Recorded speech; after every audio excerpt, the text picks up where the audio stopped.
Olá, meus amores. Saudade continua. Nós estamos na meta. Vai passar logo e está perto de tudo terminar. Eu creio. Quero que vocês também tenham esse pensamento positivo, porque nós queremos voltarmos para a nossa atividade. Enquanto isso não voltarmos, nós vamos iniciar nossas atividades agora complementares. Vocês estão conseguindo? Se comunique comigo através do grupo ou então no meu privado, para a gente poder tirar, porque as atividades elas são um pouco trabalhosas. Então temos que ter calma para conseguirmos fazermos, tá? Iniciar o português, amados. Português, nós falamos de substantivos, lembram? Dos substantivos próprios, dos derivados, né? Dos primitivos. Falamos dos simples, dos compostos, falamos também dos abstratos, concretos, né? Então, vocês já estão lembrando. Hoje nós vamos falar dos substantivos coletivos. Indica uma coleção, um conjunto de elementos. Vamos citar o exemplo. Banda, coletivo de músicos, certo? Vamos falar também de coro. Coro é coletivo de vozes, onde estamos sempre as pessoas se unem e formam um grupo para formar um coro, então é de vozes, né? Alcateia, coletivo de lobos. Matilha, coletivo de cães. Cardumes, coletivo de peixes, certo? Eu coloquei no nosso português para vocês praticar no livro. Nós temos também o texto, universo e companhia, fazer a interpretação, atividade importante da leitura, todo o trabalho, em qualquer disciplina, a leitura é indispensável. Vão copiar, certo? Que está proposto aqui, os substantivos coletivos, que vocês vão ter uma relação no livro de vocês, certo? Que é melhor para a fixação do nosso aprendizado. E relembrando, a gente vai falar de todos aqueles substantivos que antes falamos, certo? Vamos falar também do hífen, como usamos o hífen, que palavra, os acentos agudos e circunflexos, sobre antônimo, e por final fiz uma redação que vocês vão ter uma surpresa e vocês vão gostar de praticar, tá bom? Então, meus amores, pratique. Me orgulho cada vez mais de vocês. Olá, amores, vamos continuar agora na nossa matemática e vamos ter bastante calma para podermos entendermos e fazer a leitura e passo a passo, tudo. E hoje o nosso assunto é divisores de um número natural.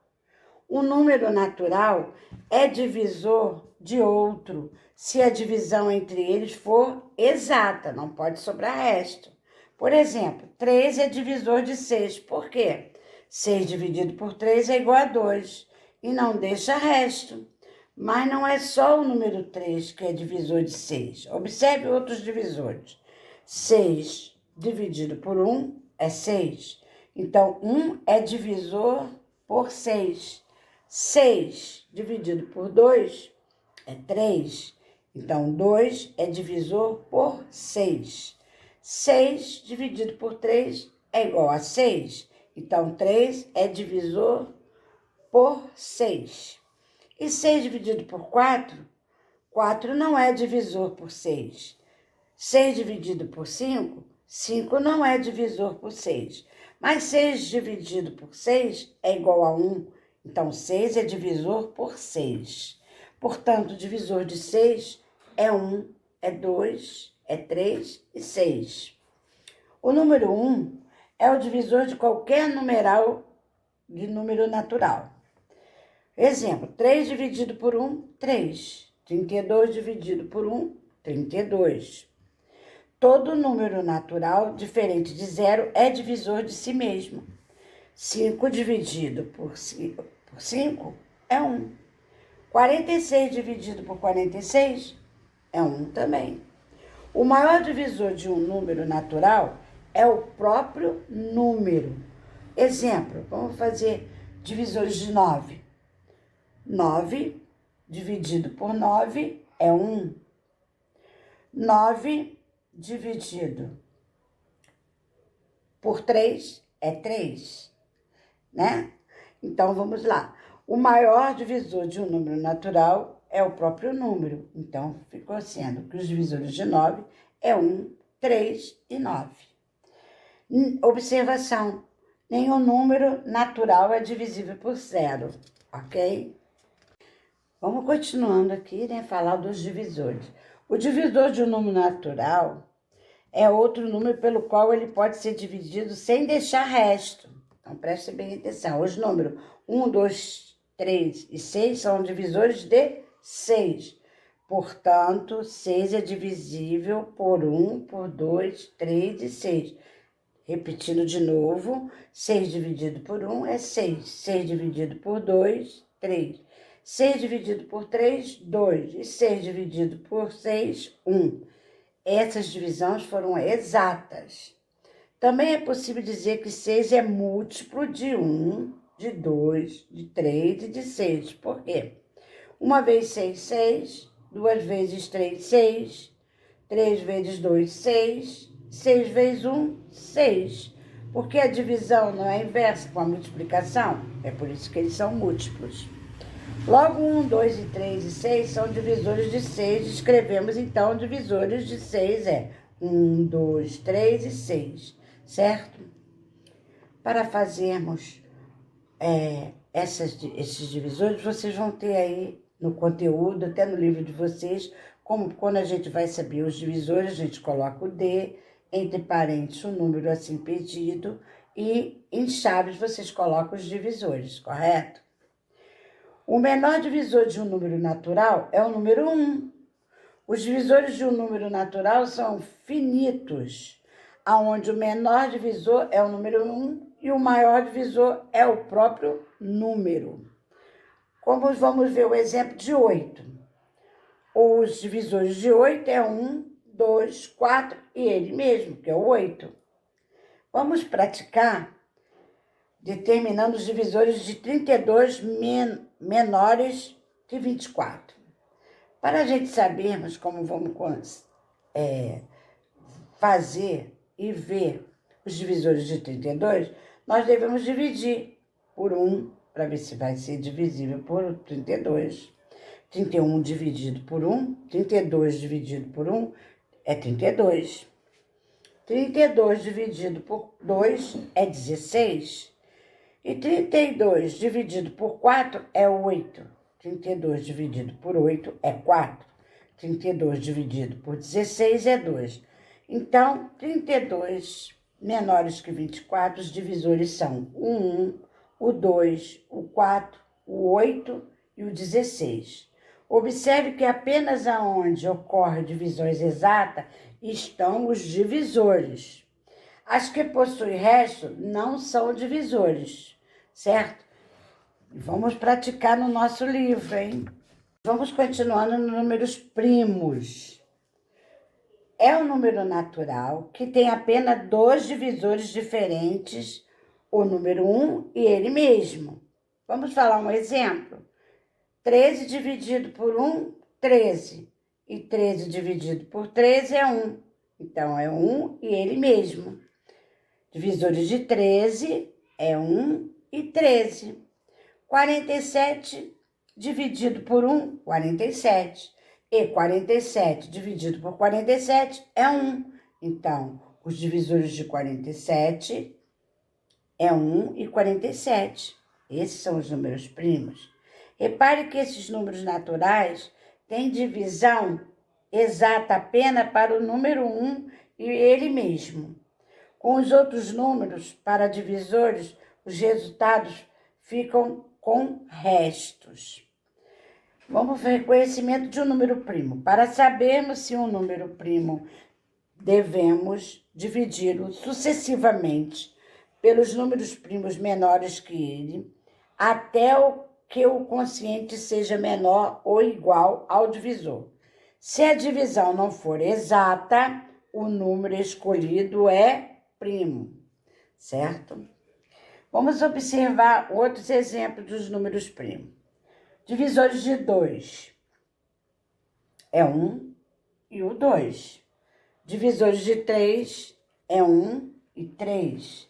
Os divisores de 5, 1 e 5. Os divisores de 7, 1 e 7. Os divisores de 11, 1 e 11. Os divisores de 13, 1 e o 13. Cada um desses números tem apenas 2 divisores, o número 1 e ele mesmo. Vamos falar de números compostos? São os números naturais que têm mais de 2 divisores distintos.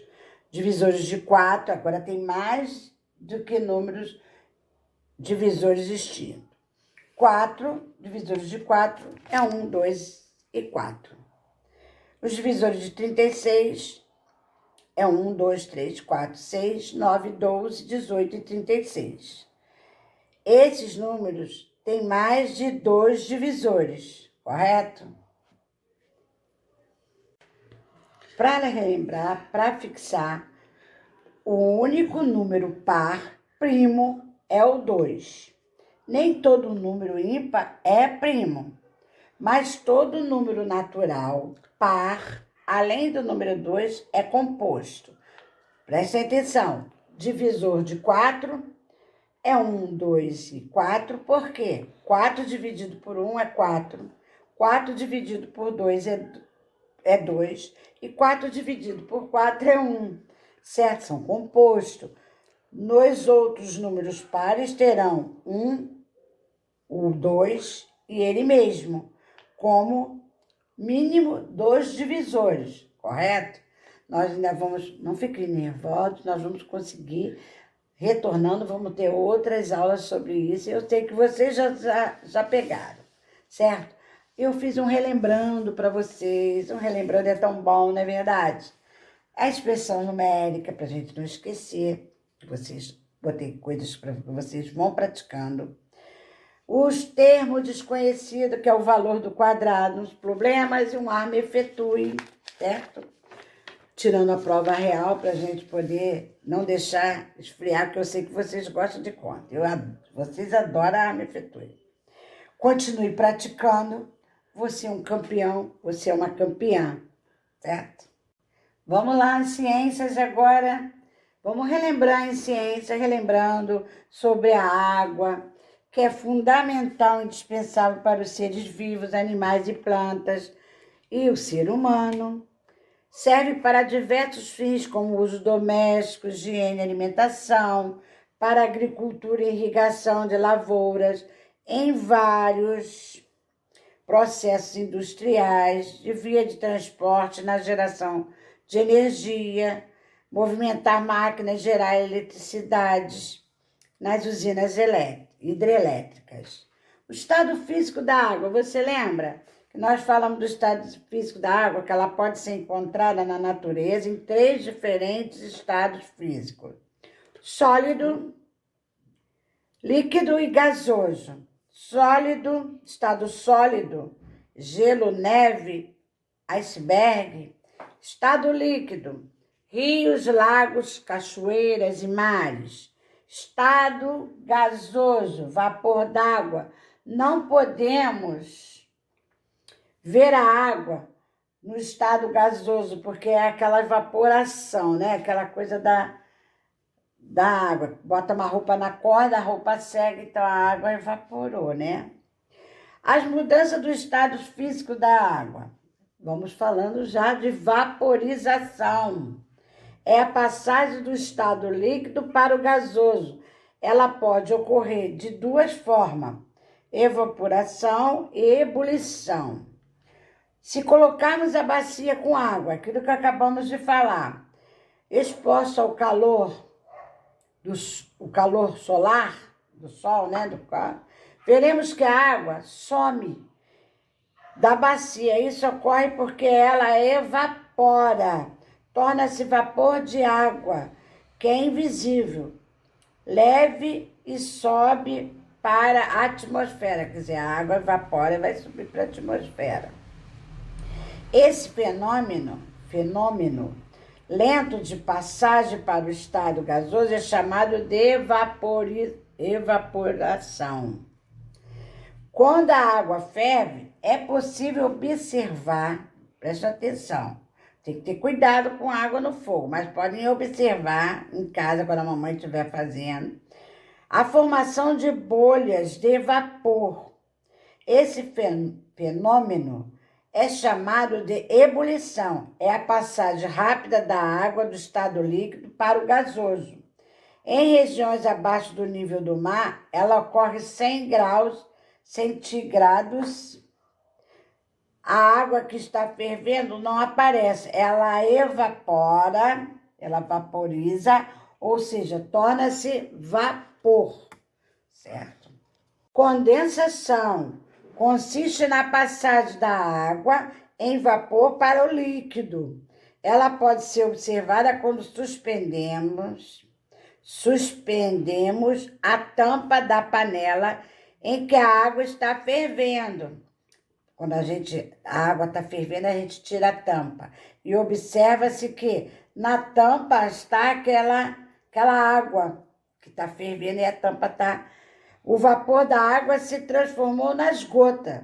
Você vê que às vezes a gente abre, a própria tampa, vem uma aguinha que é as gotinhas que estava fervendo na tampa.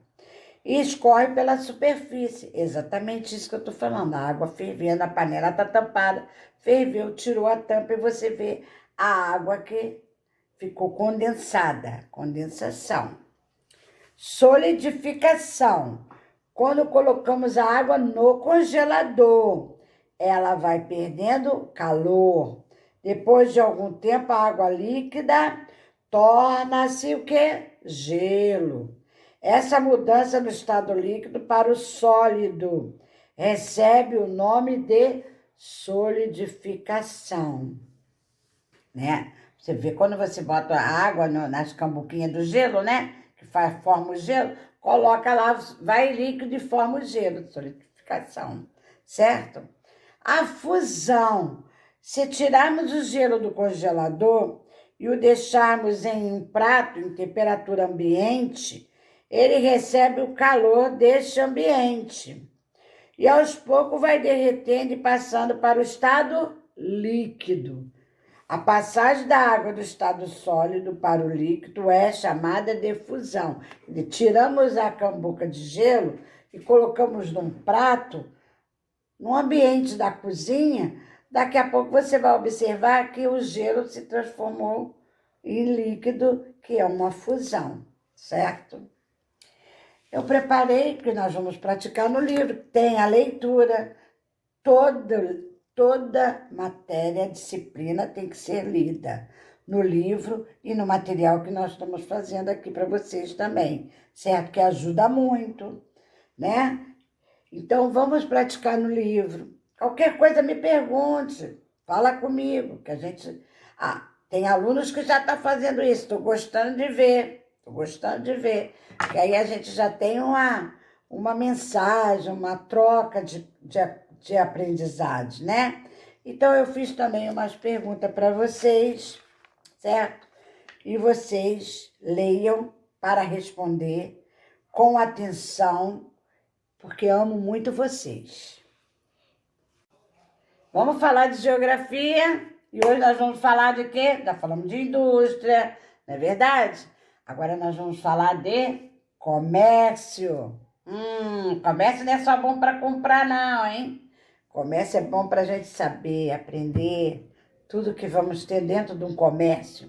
Então, o comércio é a compra, venda ou troca de produtos ou mercadorias.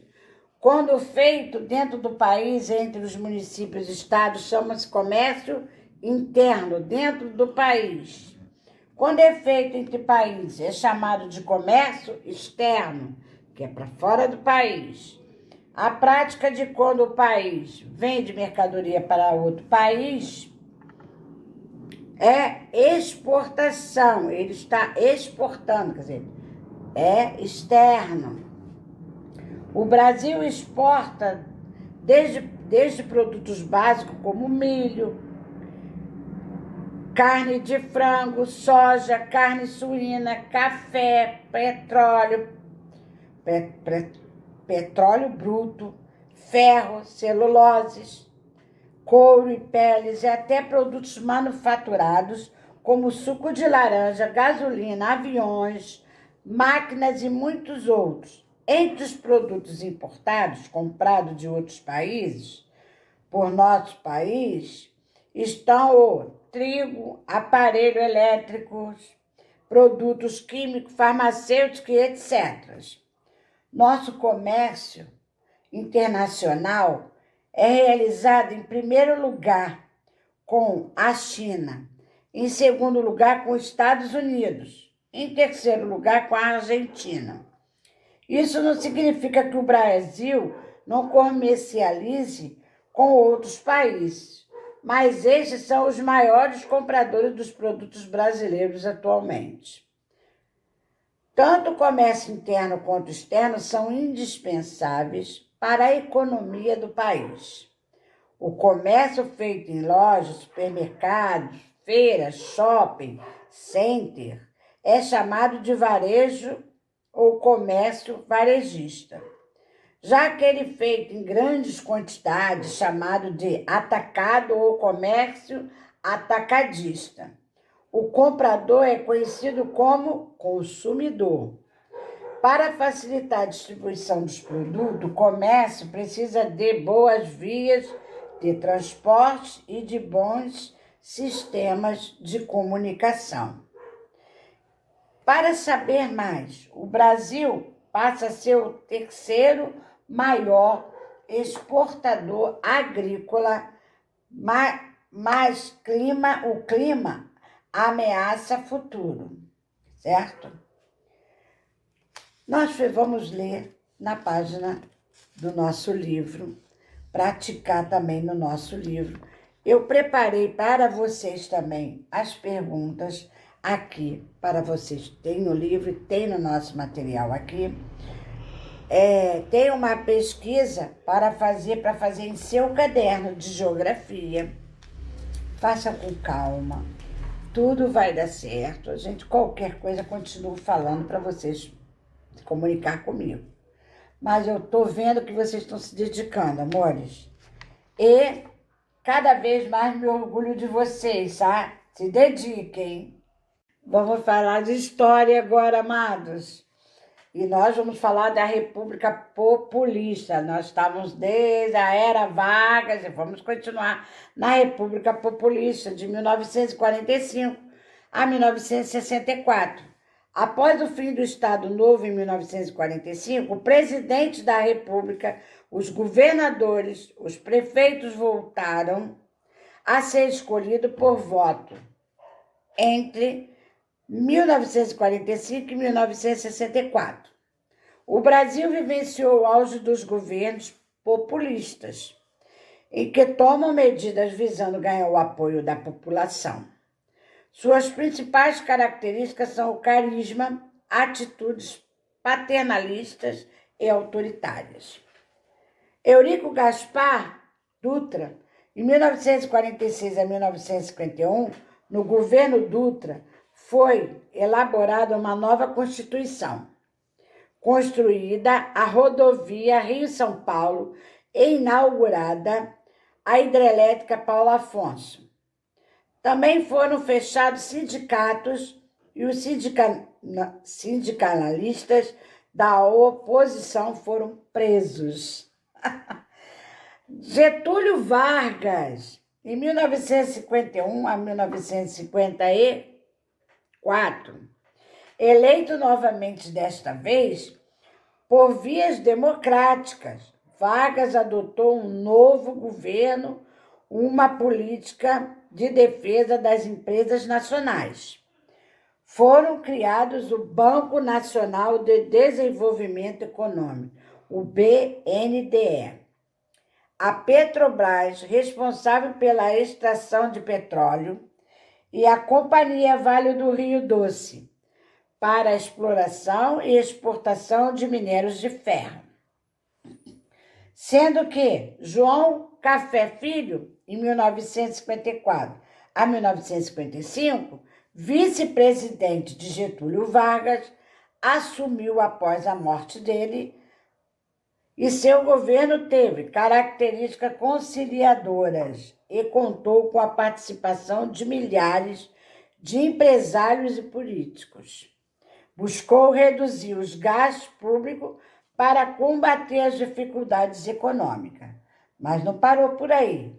Juscelino Kubitschek foi o próximo presidente, em 1956 e 1961. Seu governo incentivou a industrialização do país com investimentos em ferrovias, rodovias, portos e refinamento de petróleo e energia elétrica. Seu lema era 50 anos em 5, pois pretendia acelerar o desenvolvimento brasileiro, realizando em 5 anos o que levaria 50 anos para ser feito. Uma das principais realizações foi a construção da nova capital do país, Brasília. O próximo presidente, Jânio Quadros, 31 de janeiro a 25 de agosto de 1961. A principal proposta de Jânio era varrer a corrupção e acabar com a inflação. Procurou governar sem alianças, com partidos e sem o apoio do Congresso Nacional. Isolado politicamente, renunciou em 25 de agosto de 1961. O próximo presidente, João Goulart, 1961 a 1964. Vice-presidente de Jânio Quadros, assumiu após sua renúncia, defendia a reforma agrária, a reforma educacional e a reforma urbana. Tinha como meta a implantação do Plano Trienal, que incluía a nacionalização de vários setores industriais, como os de energia elétrica e refino de petróleo. Foi deposto por militares em 31 de março de 1964, sob a alegação de que seu governo culminaria com a implantação de uma ditadura comunista no Brasil. Gente, aprendendo um pouco mais, nós vamos falar da transferência da capital para Brasília. Um dos principais objetivos na época de Juscelino era transferir a capital do Brasil, Rio de Janeiro, para Brasília, no interior do país. Brasília é uma cidade planejada, foi projetada pelo arquiteto Oscar Niemeyer. A construção da nova capital começou em 1956 e foi inaugurada em 21 de abril de 1960. Com o tempo, os bairros cresceram e, com o desenvolvimento urbano, tornaram-se cidades satélites. Coloquei a proposta para vocês vão ler, praticar no livro que está propondo aqui. E também umas respostas, umas perguntas, eu quero as respostas também, vocês podem consultar no livro de vocês e no material que vocês estão adquirindo, certo? Queridos, acredito em vocês e qualquer coisa eu estou aqui, tá bom? E aí, amados, vamos se dedicar? Eu conto com vocês, eu quero que vocês continuem obedecendo, porque está perto da gente conseguirmos que tudo volte ao normal, se Deus assim permitir, né? Primeiramente Deus, né? E outra coisa, continue lavando as mãos, continue usando máscara para ir na rua, certo? Fiquem indicadas, procurem. Fizeram a história da Caixa?